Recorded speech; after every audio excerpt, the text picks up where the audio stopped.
Mga mima ko, kanina pa nga kami naghahanap ng susi ng sasakyan dito kasi nga may pupuntahan sana kami mga mima ko. Pero ayun, ngayon ko nga lang naalala na naglagay pala ako ng tag doon mga sister ko. World tag nga yun mga sis, nilagay ko siya doon sa susi na yun. Ngayon ko nga lang naalala. So ngayon, i-check natin sa mga mima ko. Ayan, punta tayo sa Find My. Find My and then, tingnan niyo dyan mga sis. Hindi ko alam kung nakikita. Ayan, Find My. Then doon sa items mga mima ko, meron dyang key.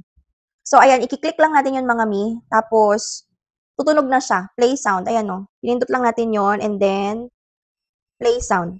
Ayun. Naririnig ko na siya mga mima ko. Naririnig ko na. So, hanapin natin kung saan nakalagay yung susi. Ayun, naririnig ko siya dito banda mga mima ko. Ayan. Tignan niyo naman mga mima ko. Mga mima ko, effective nga ito kasi kahit saan mo nga ilagay, mahahanap mo nga siya kasi tumutunog nga yan. Sobrang liit nga lang din ito mga sis at perfect na perfect kung pwede nyo nga siyang isama sa mga susi ninyo. Kaya sa palaging makakalimutin, lagi nakakalimutan ang susi kung saan nilagay, i-check nyo na nga to mga mima ko kasi malaking tulong sa inyo to. Check my yellow basket, check out na!